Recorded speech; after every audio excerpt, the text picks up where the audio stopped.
الحياة لن تتوقف. يجب ألا تستسلم إلى اليأس مهما حدث. هيا انهض على قدميك وواجه الحياة. ويا مساء الخير، يا مساء العافية، يا مساء السعادة. ما اخترعتن حبيباتي، ورجعت لكم بفيديو جديد، واشتاقيت لكم من ذاك الفيديو لهذا الفيديو. أتمنى الكل يكون بخير وصحة وسلامة يا رب. وهاي بلشنا هوستنا اليوم. أبشركم تريقنا والحمد لله، فقلت خلي أشارككم هذا الفيديو، أتمنى ينال إعجابكم، ولا تنسونا باللايك إذا عجبكم الفيديو. أما إذا ما عجبكن فبراحتكن يا حبيبات قلبي. طبعا إحنا ما عدنا غير الطبخ والنفخ وغسل الماعين وهالسوالف هاي، نروح ونرجع عليهن. وخصوصا إحنا لما نكون ربات بيوت، يعني لا وظيفة لا شي لهينا، فنحب نلتهي دائما بشغلات بالبيت. مثل يعني هسه اني هذني مال البهارات فرغتهن وحبيت اغسلهن. طبعا مال البهارات اللي داخل هذا المطبخ ما تتدمر لان ايدي بهن دائما، بس اللي بهذاك المطبخ لا، بما انه مطبخ هناك مكشوف ويعني تراب وكل شي يصير، ومن أطباق يتدمرن وهاي، فقلت خلي أغسلهن اليوم. وإنتن شلون كان حبايبي الحلوات؟ طبعا شي أكيد إنتن همين تحبن تنظفن وترتبن ببيوتشن. أنا ما جاي أعلمكن، بس مجرد تحفيزي. يعني إحنا نلهي وحدة تلهي اللخ من خلال تعليقات، من خلال سوالف.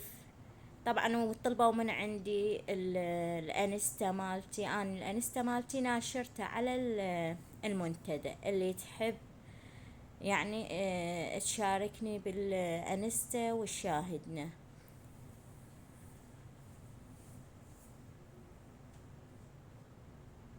ونسينا نقول اللهم صلي على محمد وآل محمد.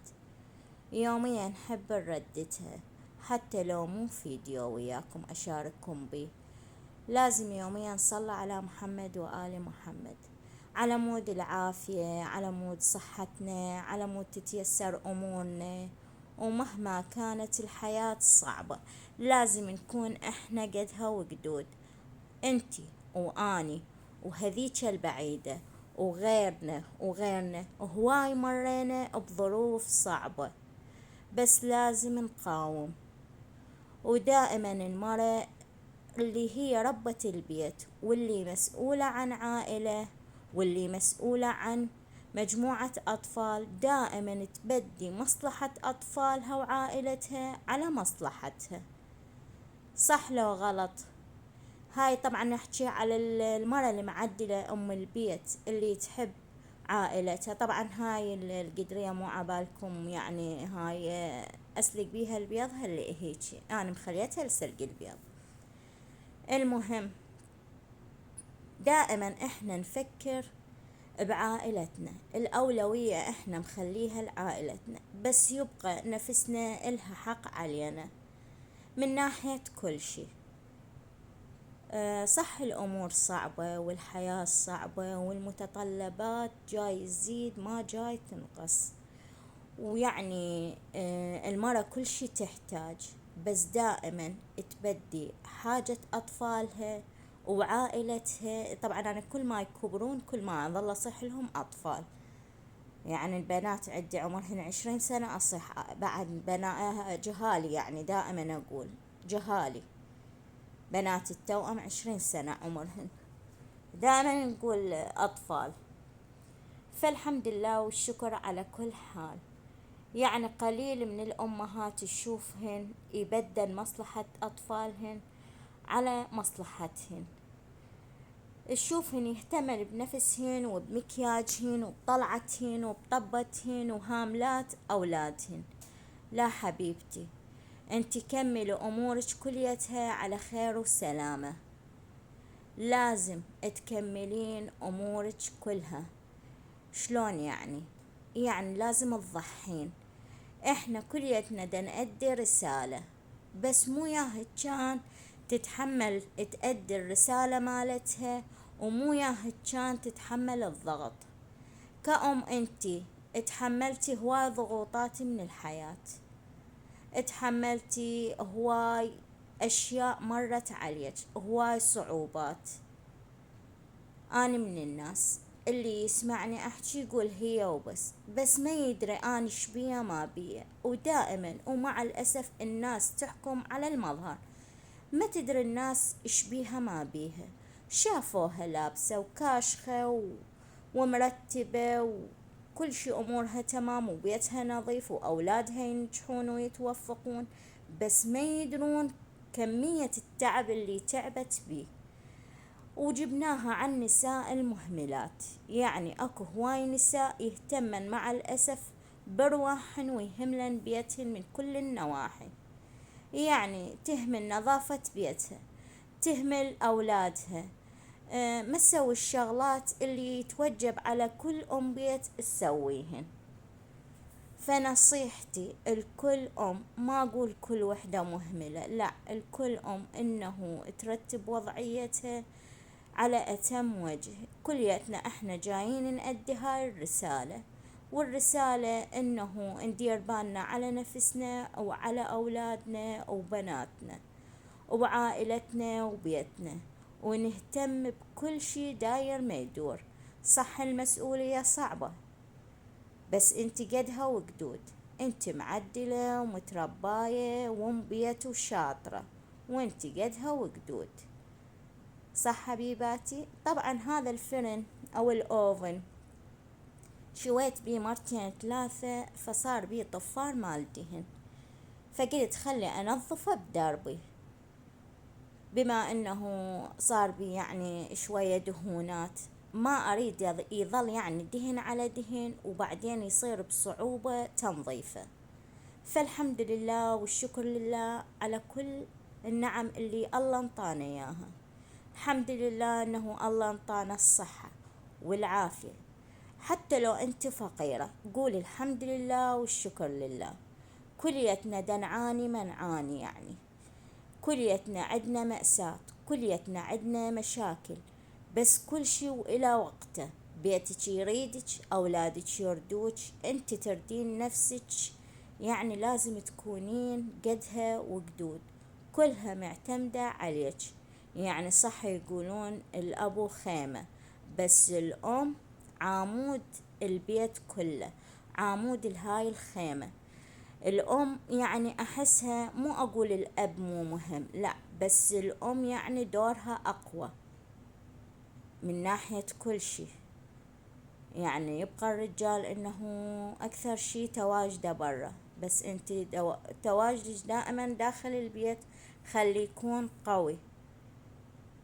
دائما ساعديهم، دائما ساعدي نفسك، لا تهملين نفسك. أهم شي عافيتك، صحتك، أهم شي أولادك، بيتك يا عزيزتي. وترك القال والقيل، وترك الطلعات المالها داعي. تردين تطلعين روحي زوري، عادي زوري، ما حد يمنعك.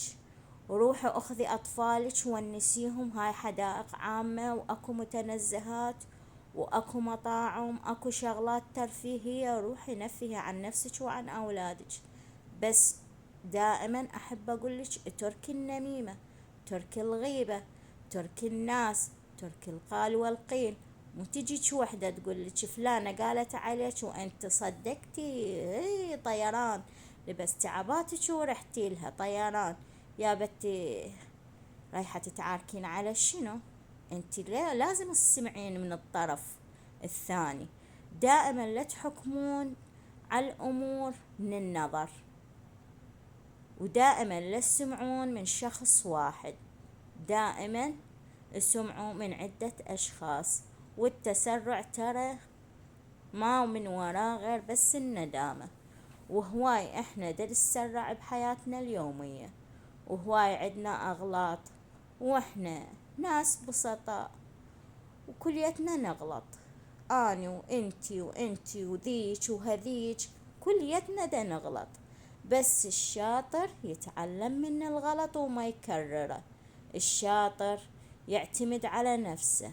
الشاطر يرفع من معنويات نفسه. مريت بظروف صعبة، الله يكون بعونك. هي الحياة صعبة صحيح، بس ما حد راح يمد ايده ويقول لك الله يساعدك غير نفسك. حاولي تنقذين نفسك بنفسك يا حبيبتي. والحمد لله والشكر لله على كل حال. وهنا أنا حبيت أخلي البهارات بمكانها مثل ما تشاهدون. حبيباتي، نصيحة مني على نصيحة منكم على تعليق حلو منكم يرفع من معنوياتي ومن معنوياتكم. ما أنكر أنه التجارب اللي نمر بيها كليتنا مو كلها تجارب زينة ومو كلها تجارب مريحة. اكو هواي تجارب نمر بيها يعني احنا ما نستحقها، بس كون شنو مو تهدنا للقاع، مو تحفر لنا حفرة وننام بيها، لا، لازم نتقوى، لازم نشجع. الله سبحانه وتعالى خلقنا وهاي دنيا، يوم 2 3 لازم نقضيهن بالتي هي أحسن. هنا طبعا سلقت فاصولية خو مضوجا من حكي، أنا جاي أحكي اللي إلي واللي علي واللي دا أشوفه دا يصير بحياتنا اليومية. فأني وأنتي ناس تصبر، ناس تحب، ناس يعني تحاول ترفع من معنويات ناس. تمام حبايبي؟ وهنا اليوم قررت أطبخ فاصولية. صح الجو حار، بس واحد شي يسوي، والله حيرة. المروقات كلها طبخناها ونرجع نعيدها. وهاي ألف الحمد لله والشكر على النعمة اللي الله انطانا إياها. وهاي الفاصولية مالتنا بهالطريقة هاي البسيطة. خاف اكو بنوتات حلوات ما يعرفن الطبخ، خي يشوفن هاي طبخها كلش بسيط. مجرد تسلقيها وتحمسيلها راس بصل وشوية معجون وخير وبركة، وتقدميها ويتمن. وألف الحمد لله والشكر لله. دائما خلن الله وأهل بيته مقابلكن، انخوهم، ادعوهم، يفرجون هم كل مهموم، يفرجون هم كل مكروب. هواي عدنا ناس مكروبة، هواي عدنا ناس مصايبها لا تخطر بالبال ولا على الخاطر. يعني واللي يشوف مصايب الناس تهون عليه مصيبته. والله وبالله. طبعا الفاصوليا ما طبختها كلها، انا سويتها طبختين. يعني هاي الطبخة راح احتفظ بيها بالمجمدة. وهنا سويت تمن مال عجين كوبا، يعني راح اسوي هذا. هنا هو ترى محتاج ما يخاف تقولون، يعني هاي بعدني راح اضيف له. دائما انا استخدم القدار، يعني القدار الفافون القديمة للسلق والشغلات اللي شوية تعب هذا بالطبخ. وهنا جهز غدانا ويا القاسمة الله. وألف الحمد لله والشكر. واتمنى الفيديو نال اعجابكم. وينهم محبين البصل؟ هذا البصل شوفوا شلون حاضر، لازم بمرقة الفاصولية. وهنا أحب أقول لكم في أمان الله وحفظه تعالى. دمتم بألف خير وصحة وعافية يا حبايب قلبي.